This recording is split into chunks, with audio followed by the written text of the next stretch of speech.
গ্রামে আমার স্বামীর এই ছোট্ট ভাঙা টিনের কুঁড়ে ঘরটি ঝেড়ে মুছে সাজিয়ে গুছিয়ে চকচকে ঝকঝকে পরিষ্কার করব আজকে। সেই ভিডিওটাই আজকে তোমাদের কাছে শেয়ার করব। জীবনসাথীকে কখনো কষ্ট দিও না, কারণ জামাই আসবে মেয়েকে নিয়ে চলে যাবে, ছেলের বউ আসবে ছেলেকে নিয়ে চলে যাবে। একমাত্র জীবনসাথী শেষ নিঃশ্বাস পর্যন্ত তোমার সাথ দেবে। অভাগা কে জানেন? অভাগা হলো সেই ব্যক্তি যার দিন শেষে জমানো কথাগুলো বলার মতো কোনো প্রিয় মানুষ থাকে না। তো welcome back to my channel. আসসালামু আলাইকুম। তোমরা সবাই কেমন আছো? আমি আশা করি তোমরা সবাই খুব খুব খুব ভালো আছো। আলহামদুলিল্লাহ আমিও ভালো আছি, বিন্দাস আছি এবং আমার অল ফ্যামিলি ভালো আছে। তো চলো, এখন ঘড়ির কাঁটা হচ্ছে সকাল 6:30। আমি আমার ভ্লগটা এখন থেকে শুরু করলাম। তো ফার্স্ট থেকে লাস্ট অবধি দেখতেই থাকো, আশা করি খুব ভালো লাগবে। আমি এবার বিছানাটা আর কি গুছিয়ে নেব, কারণ এখন তো টানা কয়েকদিন থেকে বৃষ্টি চলছে, একেবারে মনে হয় 7-8 দিন এরকম হবে, এরকম বৃষ্টি চলছে আর কি। আর কি বলবো, যখন রোদ খুব গরম আসে তখন বলি কি গরম, বাবা কি গরম, মা কি গরম। এখন বলতেছি কি বৃষ্টি, বৃষ্টি ছাড়ছে না কেন, এরকম মনে হচ্ছে আর কি। তো কাপড় চোপড়গুলো শুকায় না, যদি ধুয়ে দেই, মানে যদি রোদের মধ্যে কাপড় চোপড় না শুকায় তাহলে একটা কেমন একটা দুর্গন্ধ ওঠে, ভালোই লাগে না। রৌদ্রের মধ্যে কাপড় শুকানোর একটা গন্ধ আলাদা, আবার রৌদ্রের মধ্যে না শুকালে বৃষ্টির মধ্যে ভেজা কাপড়ের গন্ধ আবার আলাদা। তো সেই জন্য আমি আর কি যেটা পরে থাকি সেটাই আর কি প্রত্যেক দিনে ধুয়ে দেই। আর টেডশিট ওগুলো আমি তুলে রেখে দিয়েছি, যেমন ইয়েলো কালারের বেডশিটটা বিছিয়ে দিয়েছি আর গোলাপি কালারটা তুলে রেখে দিয়েছি। ওটা যেদিন রোদ আসবে সেদিন ধুয়ে দেব, কারণ রোদ না আসলে তো ধুয়ে দিলে শুকাবে না। শুকালেও মানে যদিও ফ্যানের হাওয়ায় ওই রুমের মধ্যে দেই, যদিও শুকায় তবু ওই গন্ধটা আমার খুব খারাপ লাগে। সেই জন্য আমি তুলে রেখে দিয়েছি ওই বেডশিটটাই। আমার যা প্রত্যেক দিনের যে নাইটিটা পরে আর কি বাদবাকি ব্যাক কামরায় যে কাজ করি বা গোসল করি সেটা তো আমি ধুয়েই দিই, ধুয়ে দিয়ে ভালো করে নিংড়ে আবার ফ্যানের হাওয়ায় দেই, পরের দিনে যাতে ওইটা পরা যায় সেরকম ব্যবস্থা আর কি করি। তো বেশি কিছু আর কি ধুই না। মেয়েকে বলে দিয়েছি, ছেলেকে বলেছি যে যেটা পরনের সেটাই ধোবা, বাড়তি কোনো কাপড় চোপড় ধোয়ার দরকার নেই। কারণ ওটা যদি বাইরে না শুকায় তাহলে রুমের মধ্যে ফ্যানের হাওয়ায় শুকিয়ে কালকে পরা যাবে, কিন্তু এক্সট্রা কাপড় ধুয়ে দিয়ে কোনো লাভ নেই। তো চলো, এবার আমি আলমারি বিছানাটা তো গুছিয়ে নিলাম, এবার আমি আলমারিটা একটু পরিষ্কার করে নেব। আর ঘর দুয়ার যদি পরিষ্কার থাকে না তাহলে মনও ভালো থাকে, ঘর দুয়ার যদি পরিষ্কার না থাকে তাহলে মন টন খুব খারাপ লাগে, ভালোই লাগে না। আর কি বলবো, আর বৃষ্টিতে ঘর থেকে বেরোনো যাচ্ছে না। এবার ঈদটাও ভালো কাটলো না, কোনো মেহমানের বাড়ি যেতে পারলাম না। সবাই তো দাওয়াত দিয়েছে, 4-5 জন অলরেডি দাওয়াত দিয়েছে, কারো বাড়িতে আর কি কারো বাসায় যাওয়া হয়নি, কারণ যা বৃষ্টি চলছে কি বলবো। আজকে একটু রোদ উঠেছে, তো রোদের ঝলক দেখলে মনে হয় রোদ মনে হয় শরম পাচ্ছে যে আমি উঠবো কি উঠবো না, রোদ নিজেই শরম পাচ্ছে, এরকম মনে হচ্ছে আর কি। তো তবুও গরম লাগে, এত বৃষ্টি তবুও খুব গরম লাগে। তো এবার আমি আমার এই ছোট টিনের ঘরটা একটু ঝাড়া মোছা করে নেব। একটু ঝাড়া মোছা করে নিলে খুব ভালো লাগবে। আমি কিন্তু সপ্তাহে 2টো ভিডিও আপলোড করতেছি, মানে আগে তো প্রত্যেক দিনই করতাম, এখন আর করি না। তো এবার আমি ফ্যানটা আর কি মুছে নেব, পরিষ্কার করে নেব। এই ফ্যানটা কিন্তু খুব ধিমে চলে আর কি, মিষ্টি হাওয়া আর কি ফ্যানটার আছে। এই ফ্যানটা কিন্তু অনেক পুরনো ফ্যান, তো মানে বেশি জোরেও ঘোরে না, বেশি আস্তেও ঘোরে না, মিডিয়াম আর কি, এভাবেই আর কি ঘোরে। তো আমার এই ভাঙা টিনের ঘরটা আমি যেভাবে আর কি ঝাড়া মোছা করি সেটাই আর কি তোমাদের কাছে আজকে শেয়ার করব। গ্রামের মধ্যে আমি কিন্তু আমার বাসা হলো কুচবিহার জেলার একটা ছোট্ট গ্রামে কিন্তু আমি থাকি, সাবানা আমার নাম। তো চলো, এই টিনের ঘরটা কিভাবে আমি গ্রামের মধ্যে আমার এই স্বামীর ছোট্ট ভাঙা টিনের কুঁড়ে ঘরটি যেভাবে ঝেড়ে মুছে সাজিয়ে গুছিয়ে চকচকে ঝকঝকে পরিষ্কার করব সেই ভিডিওটাই তোমাদের কাছে আজকে শেয়ার করব। এবার আমি টেবিলটা গুছিয়ে নেব। টেবিলটা এলোমেলো হয়ে গেছে, কারণ টেবিলের উপরে তো সবাই আর কি মোবাইল চার্জে লাগায়, সেই জন্য আর কি টেবিলটাও অগোছালো থাকে আর কি। আর যে কয়েকটা আর কি খালি পাউডারের ডিব্বা আছে সেইগুলো কিন্তু সব সময় পড়ে যায়, উল্টে উল্টে পাল্টে পড়ে যায়। তো ওটা আমি রেখে দিয়েছি, একটু হলেও পাউডার থাকে। গরমের দিনে কিন্তু আমি বেশিরভাগ পাউডারে লাগাই আর কি মুখে, সেই জন্য আর কি যদি খালি কৌটোও থাকে রেখে দিই। এক্সট্রা টাইমে কিন্তু ওই অল্প পাউডারে কিন্তু কাজে লাগে আর কি। আমার দোকানে যেহেতু 10 টাকার দামি পাউডার আছে, ওই পন্ডস পাউডার, ফার্স্ট লাভ ওইগুলো আছে, তো ওইগুলো আমি আর কি এখন ব্যবহার করতেছি, কিনি না এখন, দোকানেরগুলো শেষ করব তারপরে আর কি কিনবো। তো এবার আমি টেবিলটা আর কি মুছে পরিষ্কার করে নিয়ে বাদ বাকি কাজগুলো তোমাদের কাছে শেয়ার করব। আর নিচের ভিডিও তো শেয়ার করতে পারছি না, নিচে ঝাড়ু দেওয়া, বাসন ধোয়া, কারণ যা বৃষ্টি চলছে, তো বৃষ্টির মধ্যে ভিজে ভিজে কিন্তু আমি বাসন টাসন ধুয়ে নিয়ে আসি, সেগুলো তোমাদের দেখাই না। এখন আমি আচারে তেল ঢালবো, আচারগুলো রেখে দিই, মানে মশলা টশলা দিয়ে রেখে দিয়েছি, অল্প তেল আনা হয়েছে, প্রত্যেকদিন একটু একটু করে তেল দিলেও হয়ে যাবে আর কি। সেই জন্য ভাবছি আর কি আচারে তেল অল্প অল্প করে হলেও দিয়ে দিই। আর এখানে ডাল বসিয়েছি, আর রান্না করা আছে, মাংস রান্না করা আছে, তোমাদের দেখাচ্ছি আমি। এই যে দেখুন ভাত এখানে রাইস কুকারে রান্না করেছি, আর এই যে দেখুন মাংস এখানে আছে জমে গেছে তেল দিয়ে, মটন রান্না করেছি, তো ডাল দিয়ে হয়ে যাবে খাওয়া। আর ছেলের আব্বা বলছে কি মাছ খাবে, পটল দিয়ে মাছের ঝোল করতে হবে। ছেলের আবার মাংস পছন্দ না, ছেলের আবার মাছই পছন্দ, সেই জন্য আর কি রুই মাছ নিয়ে আসলো, রুই মাছ দিয়ে পটল দিয়ে একটু ঝোল করে দেবো ছেলের আব্বাকে, আর আমরা তিনজনে ডাল আর মটন দিয়েই খেয়ে নেব। তো এটা দিয়ে আর কি সকালেরও হয়ে যাবে, দুপুরেরও হয়ে যাবে, আর একটুখানি রেখে দেব, ওটা দিয়ে রাত্রিবেলাও হয়ে যাবে। এই যে দেখুন এখন আমি গ্যাসটা মুছে নেব, গ্যাসের চুলাটা পরিষ্কার করে নেব।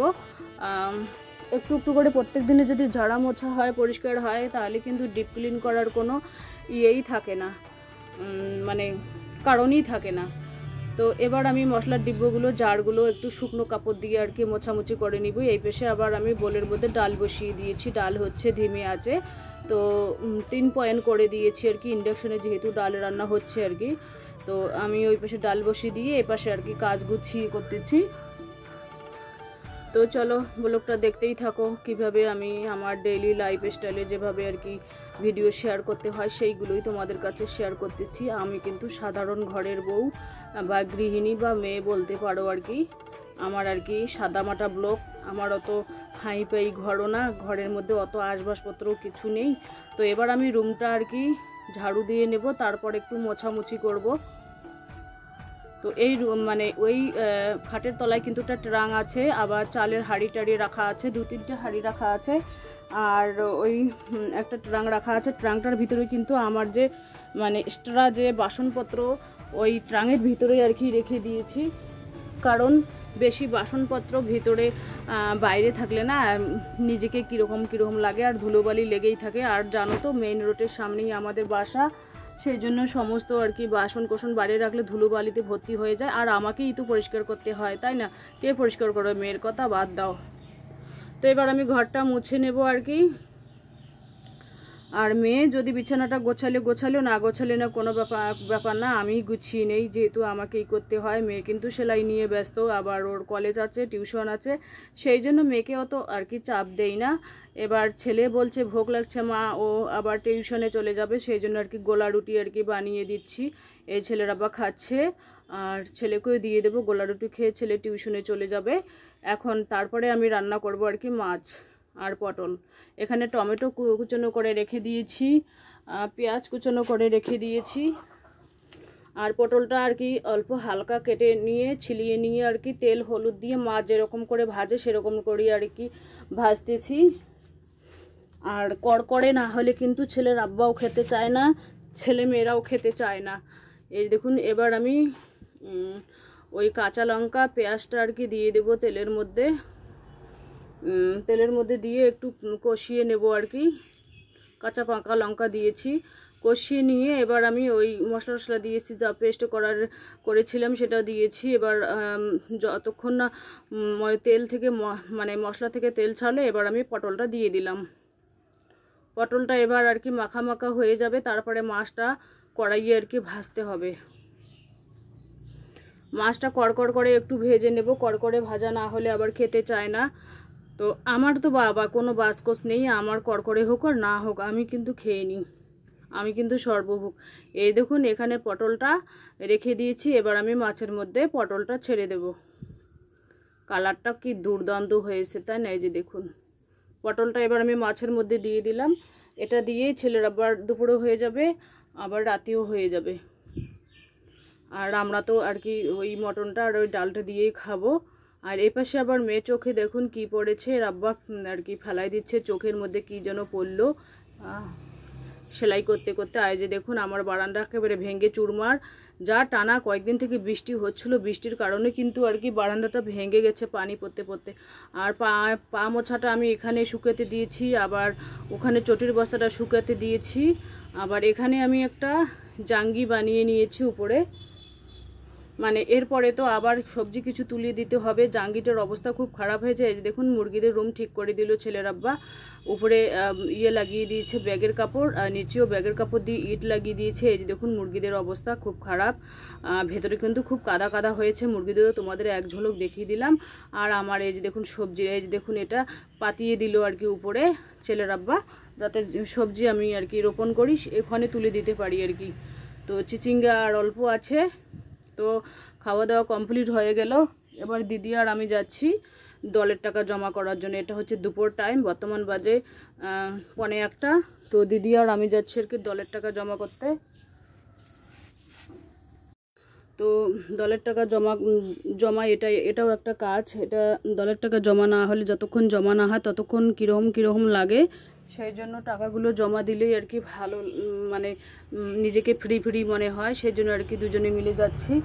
যেহেতু আমাদের দুজনকে হাঁটাক নিতে হয়, সেই জন্য আর কি আমরা দুজনেই আর কি দলের টাকা জমা করানোর জন্য নেমে পড়লাম টোটো থেকে। এবার আর কি যাওয়ার পালা। দেখা যাক ভিড় আছে কি না, ভিড় তো হবেই। তো চলো ব্লগটা দেখতেই থাকো। আর রোদ উঠেছে, প্রচুর পরিমাণে রোদ উঠেছে। এই যে দেখুন কখন রোদ আসবে, কখন রোদ ওঠে, কখন বৃষ্টি আসে, কোনো এই আকাশের কোনো গ্যারান্টি নেই। তো এখন আর কি টাকাগুলো বার করে আর কি মানে সাজগোজ করব আর কি, মেল করব কত টাকা। আমরা তো মাসে 8,000 করে টাকা জমা দেই প্রত্যেক মাসেই, কিন্তু মাসের শেষেই কিন্তু আমরা 8,000 করে টাকা জমা দেই।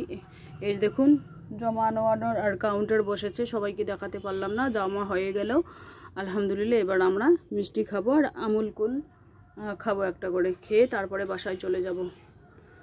তো ভালোই লাগে আর কি সংসারে কাজকর্ম সেরে এখানে ওখানে যাওয়ার। এখানে তো যাই না, যেতে পারি না, ঘুরতেও পারি না কোথাও। অনেক দিন থেকে কোথাও যাওয়া হয় না। ওই বাড়ি আর বাড়ি, ওই বাড়ি আর বাড়ি, ওই ব্যাগ সেলাই করো রে, ওই বাসন ধো রে, ওই রান্না করো রে, ওই খাও রে, ওই দাও রে, ওই রুমেই চলে যায়, এরকম অবস্থা। কোথাও ঘোরা হয় না, অনেক কয়েক বছর, 1-1.5 বছর থেকে কোথাও যাওয়া হয় না, ঘোরা হয় না। তো ভালোই লাগে না, মানে ঘরের ভিতর থাকলে একঘেয়েমি লাগে, ভালোই লাগে না। একটু ঘোরাফেরা করলে ভালোই লাগে, কিন্তু ঘুরবো কার সাথে? এটাই তো। ছেলের আব্বা তো ওগুলো পছন্দ করে না, ঘোরাঘুরি ওগুলো পছন্দ করে না। আগে পছন্দ করতে, এখন করে না। তো বাসায় চলে আসলাম, এখন বাজে বিকাল 4টা। তো মুস্কান রানী এসেছে টিউশন পড়তে। তো এই দেখুন উপরে ফ্যান চলছে, গরম কিন্তু প্রচুর পরিমাণে চলছে। আর এটা হচ্ছে গুড ইভিনিং, সন্ধ্যা 5:45। তো দুধ বসিয়ে দিয়েছি এখানে, দইয়ের মধ্যে রেখে দিয়েছি। তো চলো আজকের ভিডিও এই পর্যন্তই, টাটা, আল্লাহ হাফেজ।